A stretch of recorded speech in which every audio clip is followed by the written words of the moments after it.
Unless one is a Messianic Jew, Hanukkah, whilst known by name, is an unfamiliar holiday to most Christians. In the New Testament Bible, the festival is mentioned but once, at John 10:22, which is typically rendered as the Festival of Rededication in English. Though most non-Messianic or non-Torah keeper Christians do not celebrate the festival, there are various themes concerning the events and history of Hanukkah which we might meditate upon in our Christian life.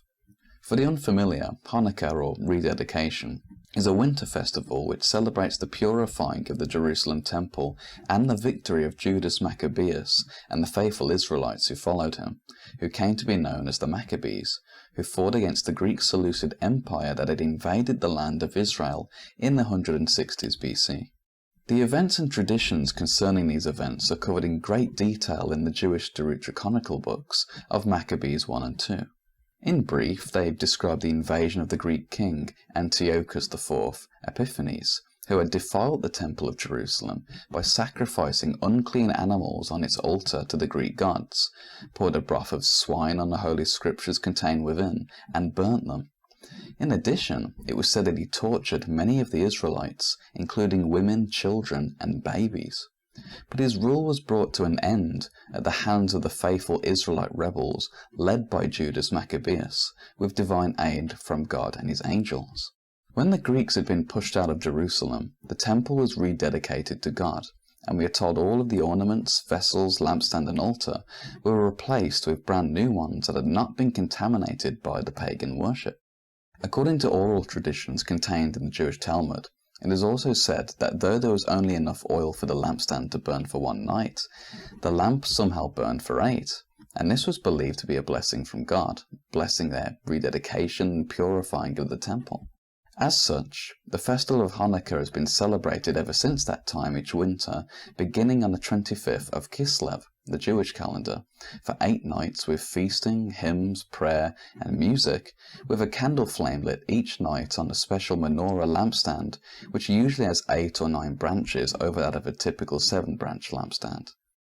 The symbolism and events of the history and festival of Hanukkah both can serve to us as Christians signs and deeper musings for our walk in the Lord anointed Yeshua. Yeshua taught us that he was the light of the world, and that with him we too are to be lights of the world. In the stead of the festival, Jews are known for lighting their menorah lamps in the windows of their homes as a display of their celebration, as a demonstration of their Jewishness and faith, and to shine as a light of holiness before God and the world for all to see. This practice is very reminiscent of the Lord's words, "You are the light of the world, and a city set on a hill cannot be hidden, nor does anyone light a lamp and put it under a basket, but on the lampstand, and it gives light to all who are in the house. Let your light shine before men in such a way that they may see your good works, and glorify your Father who is in heaven." It's Matthew 5:14-16. When Yeshua called himself the light of the world, it's also of note that this was nearing the season of Hanukkah, as we get to see in the following chapters by John 10, and thus he may have said this on purpose considering the timing of events. Even more obvious concerning our meditations are the descriptions we are given in Revelation concerning the congregations being as lampstands.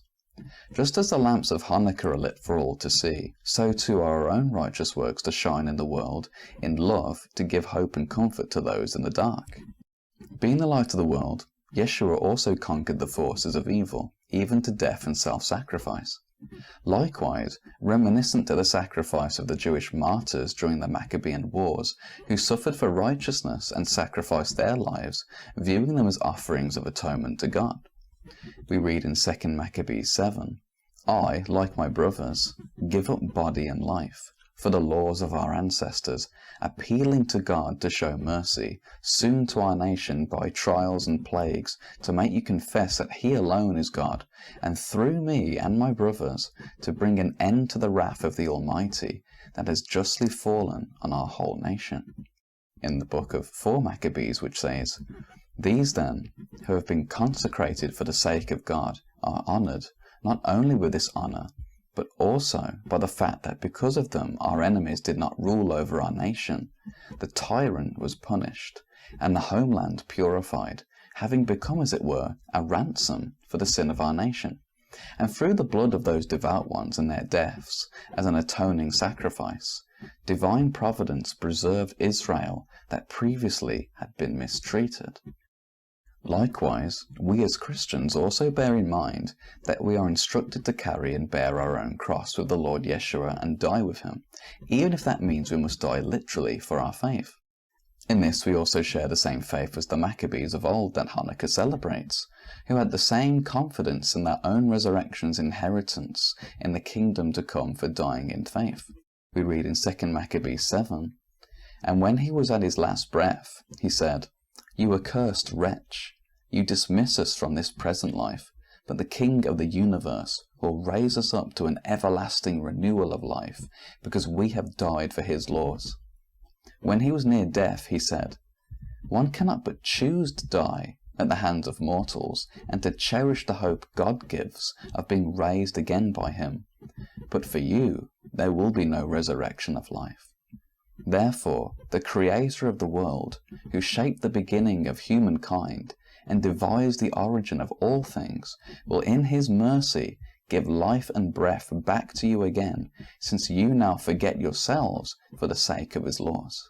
It was our anointed Lord, the Messiah, who embodied these righteous values most of all in his perfection and sinlessness, and for that reason he was raised from the dead and made perfect atonement for us all who follow in his footsteps. And so in him too is the ultimate echo and fulfillment of the sacrificial values upheld by the Maccabean warriors. We also see that the Lord had the same values as the Maccabees concerning purity for the temple. He took up a whip to punish Jews who were greedily turning God's temple into a marketplace. And at his return, so too does he fulfill such values of taking up the sword against all world evil. A final theme to appreciate is the purification of the temple itself from all idolatry, contamination, and sin. Yeshua referred to his own body as the true temple, and in him was all cleanness and purity. But also, so too are we as his followers, who are part of his body, temples with him, making up one grand temple in which the Spirit dwells. The Israelites of the Maccabean War purified the temple by renewing all of its features, stripping down what was corrupt and raising up clean ones, and offered sacrifices. Such purification and sacrificial rites to make the temple worthy once more being a part of the law. And so likewise with us being redeemed by the sacrifice of the Saviour, we ourselves, like once corrupted and sin-filled temples, are rededicated to God by blood and water. And so the Festival of Rededication for us as believers in the Messiah Yeshua can remind us of the ultimate rededication to holiness concerning the whole world by the sacrifice of the Lord for all who will believe in him. We see that though seemingly a festival that on the surface one might think has nothing to do much with Christianity, in fact has many layers that can be appreciated by us. Besides merely being part of the Jewish roots of our faith in our Jewish King who lives in heaven at God's side, of which he took part in during his earthly life, we see it is filled to the brim with core Christian values which are found in the Lord himself and in our own walk as his followers. And so in the upcoming days of the Hanukkah season celebrated by our Jewish brethren and the worshippers of Yahweh, we can find appreciation in the historical festival and edification for our own faith. Blessed and happy Hanukkah.